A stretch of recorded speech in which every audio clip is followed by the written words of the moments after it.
Did you really believe that you could have killed me? Ross screams and uses his claws to clear the rest of the dirt away, allowing him to fall into the tunnel. More moonlight enters, and I can see the rest of his body has fared as well as his face. Massive gory wounds crisscross his chest and legs. Blood drenches the surrounding ground. The first part of his intestine hangs out of his stomach. Edward, leave me, let him have me, Lewis says. No, I reply as I carefully lower Lewis onto the ground. Roth breaks into a charge towards us, and I throw knife after knife at him. Each one strikes him in his badly injured visage, yet none of them slows him down. I pull out my sword and I prepare for my death. A gunshot rings out. Within mere milliseconds, a bullet grazes my cheek and goes through Roth's head.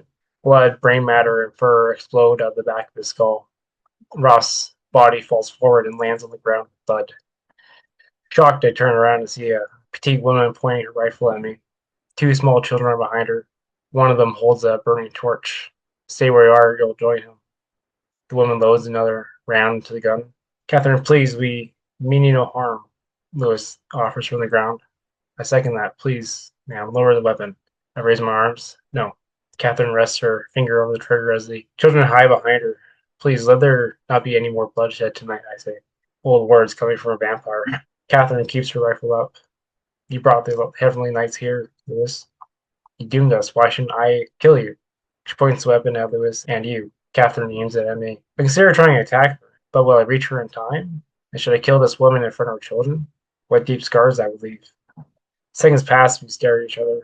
Silence fills the tunnel except for a rat scurrying past in the darkness. Katherine lowers her rifle. Yet I fear that will do precious little to ease the pain of this night. She finally looks closely at Lewis and sees how badly injured he is. It appears that you're death's door anyway.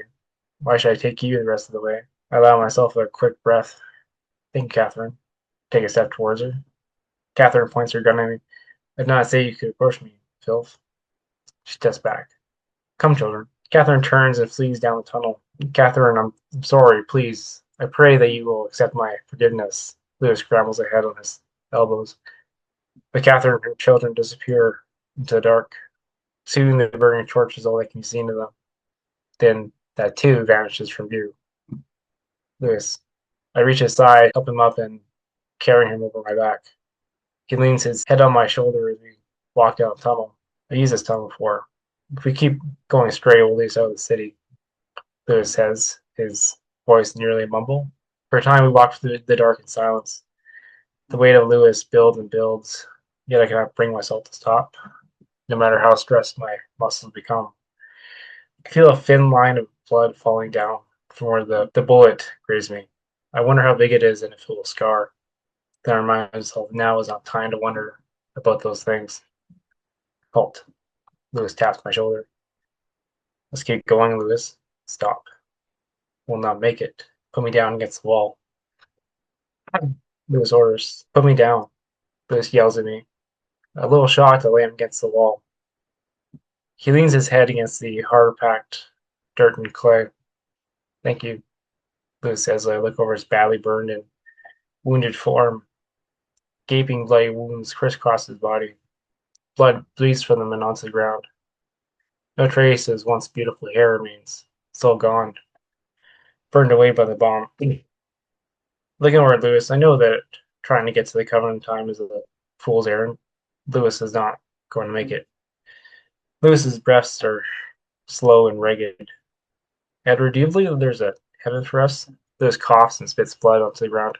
I sit down next to him. Yes, I believe so. I tell my friend. I'd like to believe so as well.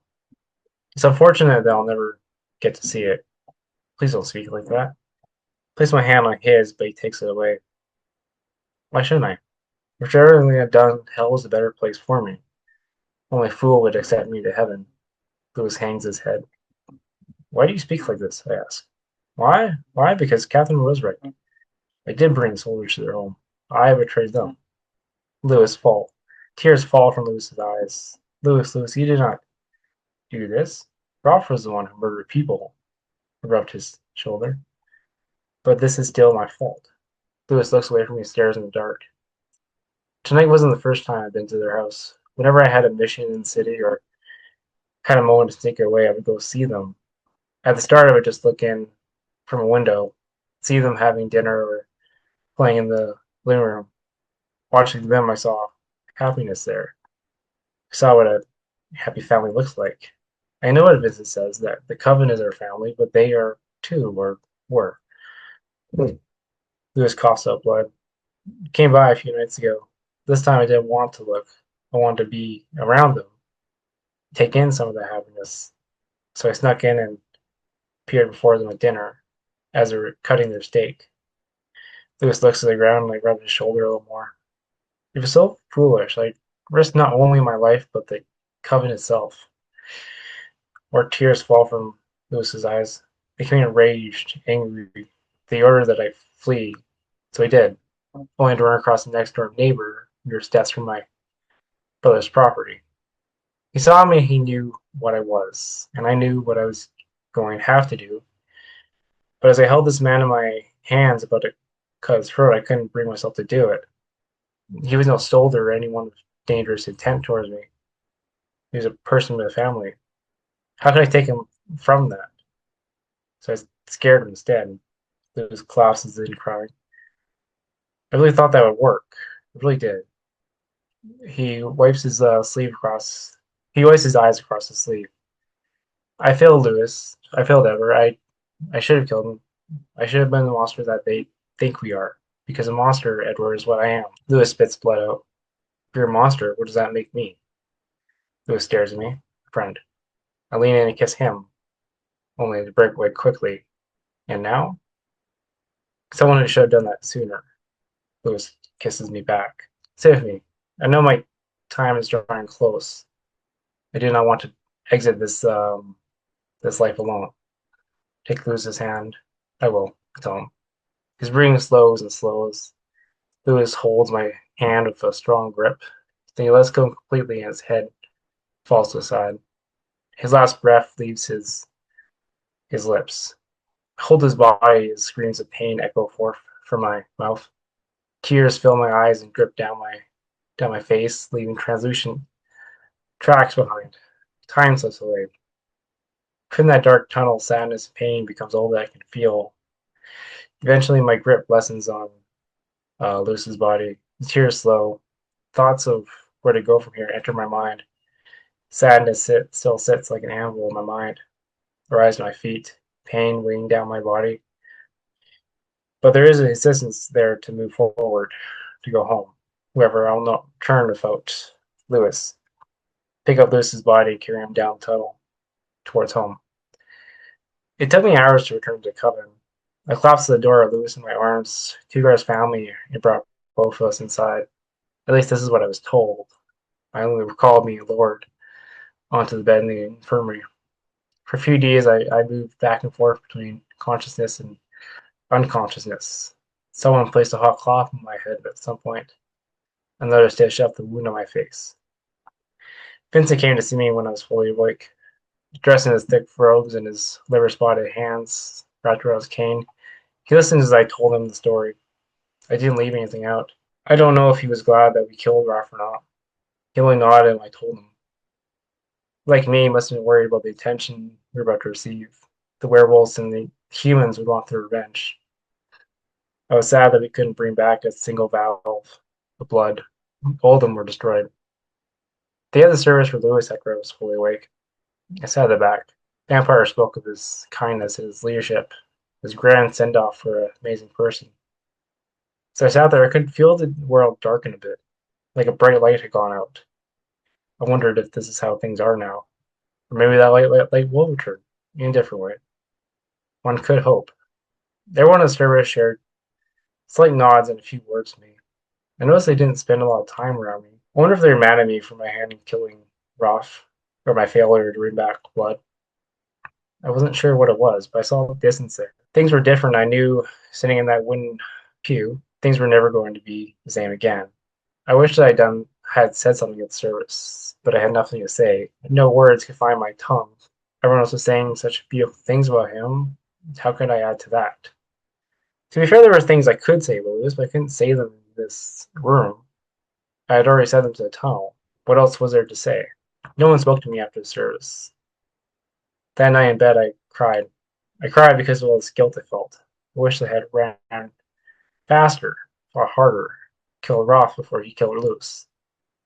Most of all, I asked myself why I was still there. Why didn't I die too? Better yet, I should have died instead of Lewis. Sometimes before I fall asleep, I would think about leaving the coven, becoming covenless, a wanderer. I stand over Lewis's grave in the dead room, as we call it. Graves are throughout the room. Some have a simple wooden marker outlining whose grave it is. Others have a tombstone. Thoughts of leaving the coven are still floating in my mind. Although, how could I leave Lewis? Hope you found your way to heaven, friend, I say. It's best not to sit with the dead for too long, at least to become one of them. The familiar and low voice of Vincent offers as he steps in the room. Wrinkled with hair that grows gray with the year, he joins me at the grave. He leans his weight on his cane. I know, sir, I answer. He was a brave vampire, one of our best, Vincent says. That he was, I answer back. But not our only brave one. Vincent looks at me. I'm not brave. Avoid his gaze. He killed that foul beast. Coward couldn't do that. Yet I failed in the mission, I retort. Yes, perhaps. Vincent pauses. But we can always find blood elsewhere. Places his hand on my shoulder. Besides, it is time we move out of the shadows. Existing in a farmer of pig blood is no way to live. It's time we take back what is ours. Now, is war the best option? War is our only option. Think about it. The werewolves and the humans are in disarray, confused, out of sorts. The great hero was just killed. Do you believe that affairs are normal there? No, they are confused and angry, irrational. So now it's time to strike, Edward, Vincent says. But, sir, we are outnumbered. We'll lose. Maybe, or maybe not. But can we really keep living this life? For me, I would rather die fighting werewolves than have to drink more pig blood. Vincent taps my shoulder and walks away. Fearful Edward leaves the room. Look back at Lewis's grave. Then I exit the room.